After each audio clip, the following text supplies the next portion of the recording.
What's up, everybody? This is Colin from Holistic Heritage Homestead, coming at you with another plant review. Today, I'm going to be reviewing the mighty Borage, or as some say, Borage. This plant is one of our favorites. We are absolutely in love with this plant because it's so useful. And this plant normally grows about 3 feet tall. It's shorter than normal because it prefers full sunlight, but we had this in dappled sunlight, so it only gets sunlight during part of the day. And the really cool thing is we actually are growing this very close to the house. We have a little brick bed right in front of our home. And what's awesome about this is this soil was never amended. We never fertilized it. We did nothing. The only thing I did was add a little bit of this beautiful wood mulch here, okay? And this plant is incredible. Besides being beautiful and ornamental, right? Look at these flowers, folks. Some people call these star flowers, okay? This thing will improve your soil, okay? It has a small taproot. And it's very similar to dandelion in the sense that it helps remediate and heal soil. So what better to put in this virgin growing medium than borage, right?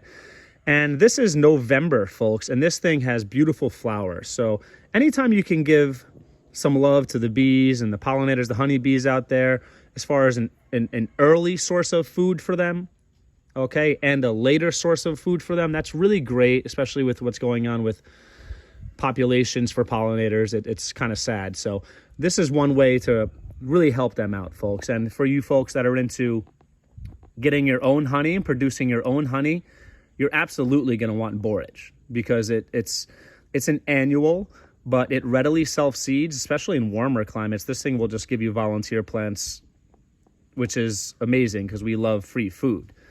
The entire plant is edible. Okay, I know that the flowers, the leaves, and the stems are definitely edible. And I've heard the root is edible as well, but I haven't tried that. I would definitely research that. And again, folks, my giant disclaimer is I am not a doctor. I am not a botanist. I am not giving any diet or nutrition advice because, you know, they're the only ones who could read, apparently. So let me just show you, actually. I'm going to actually eat one of these beautiful flowers. They usually pull right off. Amazing. And truly, I'm not a big flower consumer, but let me tell you, it's delicious. It's like a cucumber. Some people say like a watermelon. I get that. I feel like it's closer to the rind part of the watermelon, okay? Definitely has a sweet and a little bit of tang in the back end. Unbelievably delicious, folks. And the rest of the plant, the stems and the leaves are kind of like cucumbers. So they have almost like comfrey. They have this little fuzzy material on them. Once you pull it, you could dehydrate it, or you can let it wilt before you eat it. You could saute it. You could add it to salads. But another amazing thing about this plant, folks, is your livestock, especially chickens and pigs, will love this.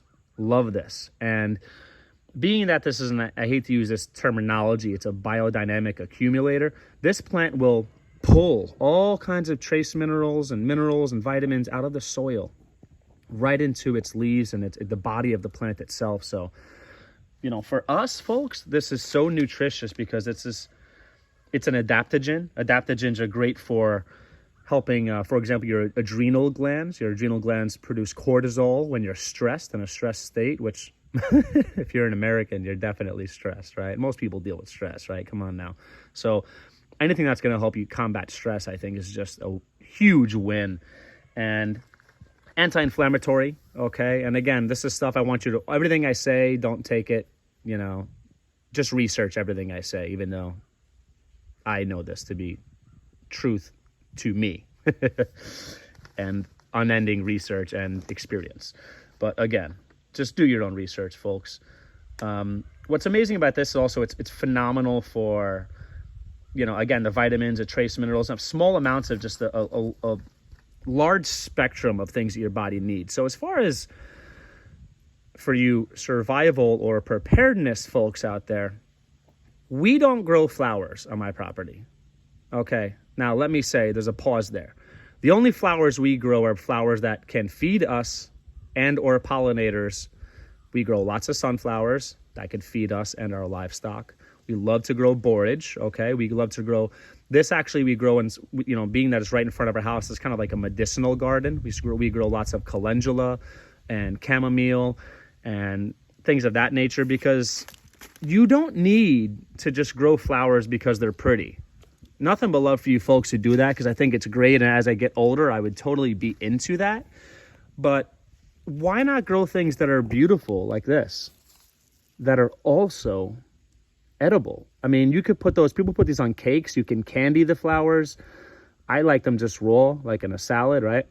But why not grow things that are edible? They could be beautiful and edible.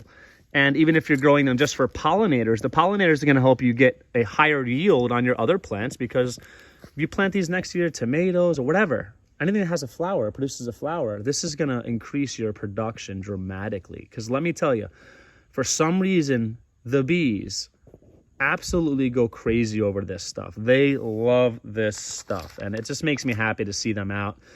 And you can pretty much, besides the depth of the winter, this thing will grow most of the year, depending, especially if you're on like between zones 5 through 7, not a problem. And north of that as well, this stuff grows pretty much amazing everywhere. Always check your zones. I had mentioned that in my top 10 tips for beginner gardeners. Always be aware of what works best in your zones. But I like it because it's also a great chop and drop. And we're going to be doing videos on the chop and drop method and what that means and how to do that best. But quite simply, let's say I have something like this, right? Maybe it's not looking as pretty. Pull it off. I drop it. Simple. All right. What does that do? Holds moisture in. Keeps the sunlight off the soil directly, which is not good for the microbiome and the bacteria and all the goodies in there. And it will actually just add organic material. Now this is, you're mining the minerals and nutrients out of the soil, and now you're putting it back on top. So it's a self-fertilizing system. And the chop and drop also allows more sunlight to come into this little baby one next door, right? That hasn't developed yet. So this has been a hands-off experiment, and we are absolutely impressed with how easily it grew. Again, it likes lots of sunlight, folks. It likes lots of water, but we experimented with not watering this at all and just letting the natural rainfall, and it will thrive. I would even assume in some semi-arid regions, this thing really is just phenomenal with that taproot just pulling water out of the soil or your growing medium. You can't beat that. And anytime you have something that's just going to be hands-off, that you can just grab and go, it's a win. And again, for survivalists and for preparedness folks, for preppers out there, food for thought, quite literally. Anytime you can grow food in plain sight that most people don't know it's food, that's a very, very good thing. You understand? That's a separate video, but grow food in plain sight that people will walk right by and say, oh, what a pretty plant, what a pretty flower, not knowing that it's edible. Backups for backups for backups, folks, okay? Check this plant out. We truly love it. Again, save money on your livestock feed. Edible, delicious, beautiful, chop and drop, brings a lot of good green manure or biomass to your soil. Easy to grow, adaptogen, anti-inflammatory, honeybees love it. It's just, you can't really beat it. And again, I'm going to be saving some seeds from this, folks. If you're interested, let me know. We are going to start selling some of our seeds, and this is all heirloom stuff. I believe there's a white and or a pink flower version of this, I believe, but we really just like this purple blue kind of color. But I'm not the best with colors. My wife laughs at me all the time. But I think, speaking of my wife, I think my lovely wife, Nicole, should put one of her videos out on how she makes an amazing topical calendula oil. It's a medicinal oil that we've seen work amazingly well from everything from bug bites to eczema, dermatitis, just dry skin, minor cuts. Its stuff is just like magic, and it's free. Nature provides, folks. So I hope you like this video.